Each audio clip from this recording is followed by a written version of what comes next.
Hey ladies and gentlemen, Steven here from Redolessence. Welcome back to another video. Thank you all so much for tuning in. I really do appreciate it, and I hope you're all staying safe and healthy at home. In today's episode, we're going to be taking a closer look at a fragrance by the company Babylon Fragrances, and this one is called Nineveh, so make sure to stay tuned.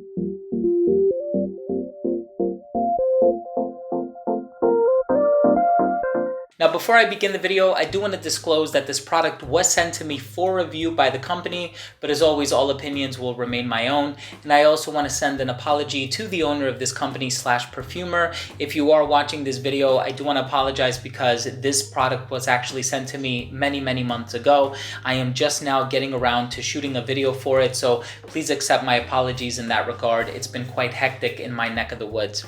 But this particular fragrance, Nineveh, is named after a city in Iraq.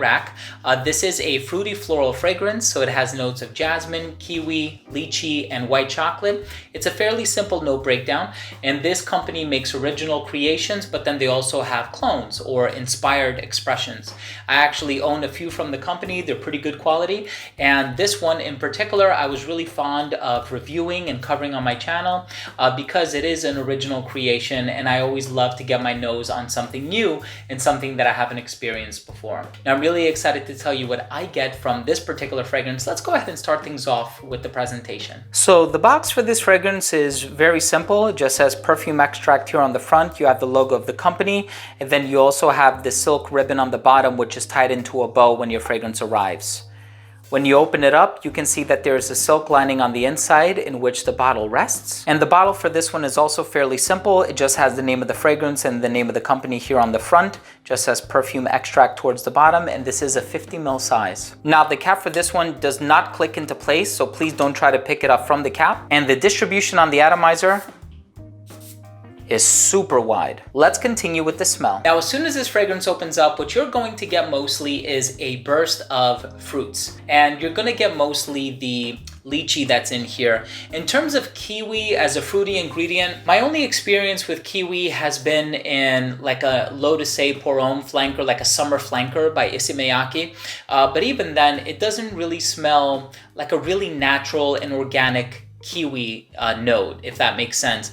And the note of kiwi, I mean, I don't quite remember what it smells like. I used to eat kiwi all the time, but you really get mostly lychee from this one. And I've seen lychee be a very popular ingredient in a lot of fruity floral fragrances, and it always adds a sort of youthful appeal to the fragrance.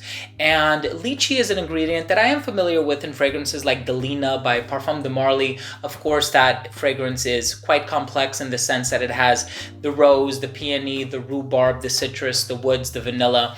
In this particular fragrance, you do get mostly that lychee note, but then you also have like this smooth, creamy, almost silky dry down with a little bit of a chocolatey nuance.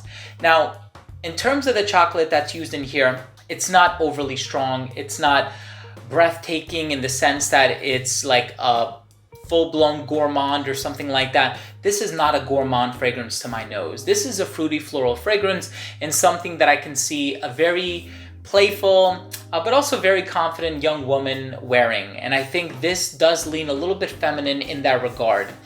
Coincidentally, there's another fragrance by Britney Spears called Fantasy, and that fragrance also contains kiwi, jasmine, lychee, and white chocolate. So I sensed a little bit of an overlap there, and I know there's another fragrance, I think it's called Fantabulous by Ajmal. That fragrance also has lychee and kiwi as well as jasmine in it. So you see that there are a lot of different brands kind of utilizing that combination of ingredients, and I think it's the jasmine that really adds this nice, clean, white floral touch to the fragrance while allowing those fruity ingredients like the lychee to really make it fruity floral, conventional, youthful smelling, and very appealing in that sense. So this is the women's equivalent of like a Versace Eros. Not to suggest that they smell similar, that they both contain tonka bean or anything like that, which they don't, only Eros does. But I think if you're looking for that fruity floral fragrance, one that is a tried and true DNA or combination or classification in perfumes, and something that a lot of companies have experimented with, this is definitely that genre. And I think that this is a worthwhile addition to that genre. Now, I know I referenced some other fragrances throughout the course of this review. I have smelled those fragrances as well. I actually own a flanker of Britney Spears Fantasy, and I would argue that this one does smell different from that fragrance. So it does sort of stand on its own 2 feet. I think in terms of the note breakdown, it sounds very pleasant. It is very pleasant. Just don't expect to get too much of the kiwi and the chocolate from this fragrance.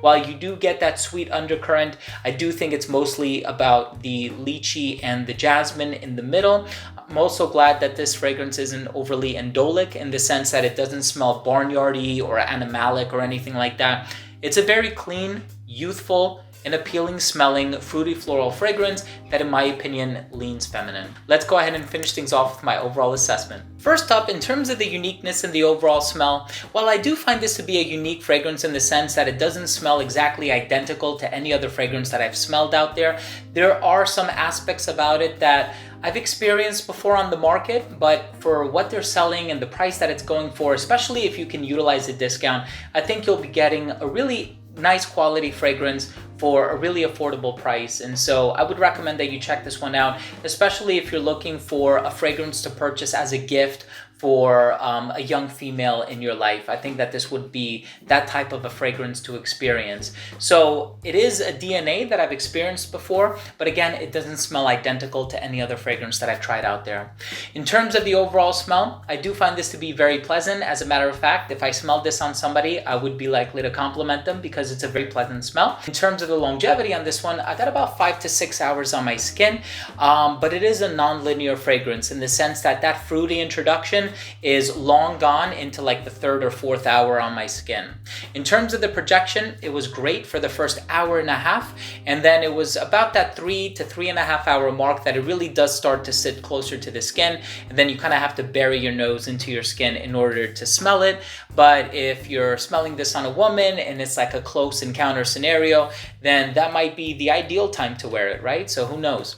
In terms of the versatility, I think that this one could be casual and formal. Casual because of the price, formal because of the way that it smells. It's a very pleasant smell. It's one that is mass appealing and one that is likely to land you compliments. I do think that it has a youthful appeal, and perhaps I would go with something different for a lady who is a little bit older, a little bit more mature. And then I also find this one to lean a little bit feminine, despite the fact that I believe it's marketed as a unisex fragrance.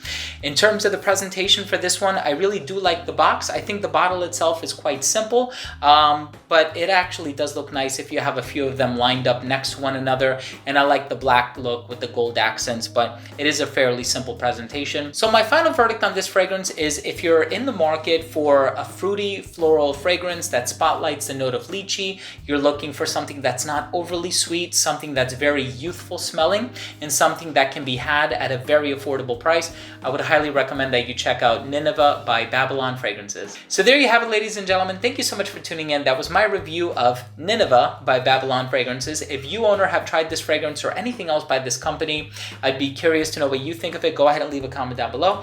Also, if you are new to this channel and you took something of value from this video, I would really appreciate it if you could support this channel by subscribing to it.